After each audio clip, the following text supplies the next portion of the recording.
काँग्रेसचे माजी आमदार दिलीप मानेंच्या प्रवेशाला भाजप पदाधिकाऱ्यांचा विरोध। लूट करणाऱ्यांविरोधात आम्ही काम केलं, आता लोकांसमोर कसं जायचं?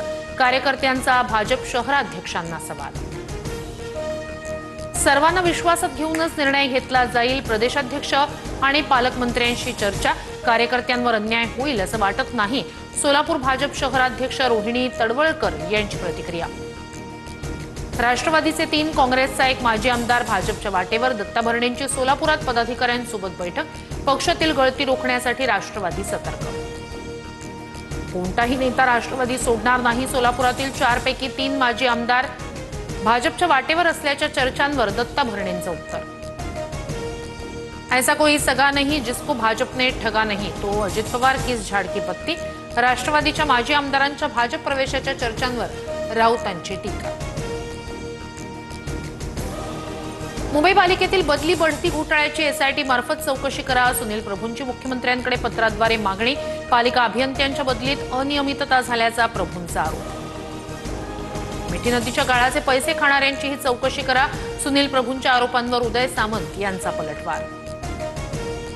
फेक नरेटिव्ह काय बोलता? मतदार याद्यांबाबत पुरावे दिले। निवडणूक आयोग आणि भाजपची पार्टनरशिप। संजय राऊतांची टीका। तर विधानसभेप्रमाणे तुमचं फेक नरेटिव्ह फॅक्टरी उद्ध्वस्त करू, नवनाथ वन यांचं प्रत्युत्तर।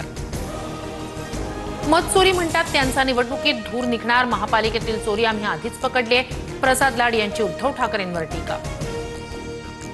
पुण्यात भाजपच्या नावाखाली काहींकडून व्यापार। नैतिकता म्हणून मोहोळांनी मंत्रिपदाचा राजीनामा द्यावा।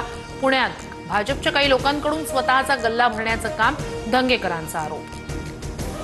महाराष्ट्राचा 2047 पर्यंतचा विकासाचा रोडमॅप तयार। व्हिजन डॉक्युमेंटच्या मसुद्याला मंत्रिमंडळ बैठकीत मान्यता। व्हिजन डॉक्युमेंटनुसार आर्थिक तरतूद केली जाणार। देशावर संकट आलं की काही मोठे लोक मदतीसाठी शरद पवारांचं नाव घेतात। बारामतीतील कार्यक्रमात शरद पवार यांचं वक्तव्य।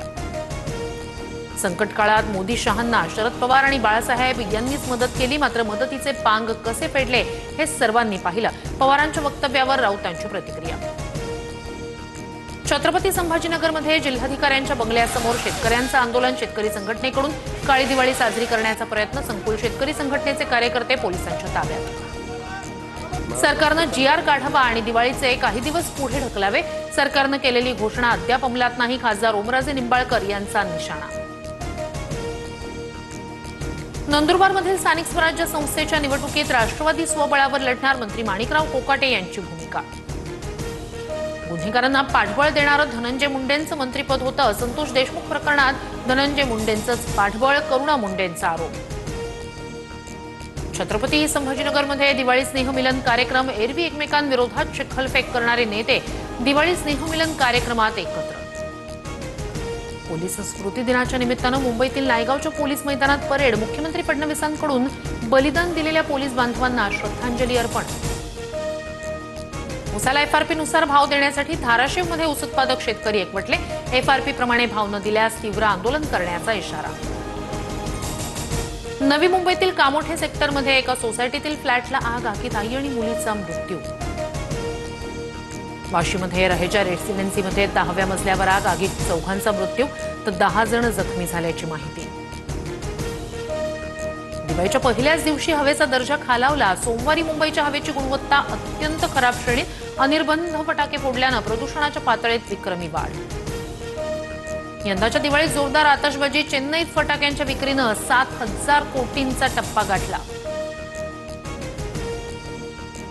आज दुपारी 1:45 मुहूर्त ट्रेडिंग सुरू होणार। दुपारी 2:45 ट्रेडिंग सुरू राहणार। आज आणि उद्या मध्यम स्वरूपाच्या पावसाची शक्यता। कोकण, मध्य महाराष्ट्रासह पश्चिम महाराष्ट्रात विजांच्या कडकडाटासह हलक्या ते मध्यम पावसाचा अंदाज।